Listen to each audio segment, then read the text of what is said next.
السلام عليكم ورحمة الله وبركاته. اليوم في موقع عبقرينا راح ننزل برنامج سماع صوت القارئ في القرآن الكريم ماهر المعيقلي. هذه هي الأيقونة كما تظهر لكم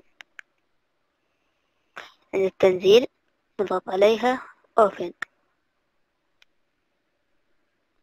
هو كما ترون في جميع آيات القرآن الكريم، سورة الفاتحة وسورة البقرة وكل آيات في القرآن الكريم.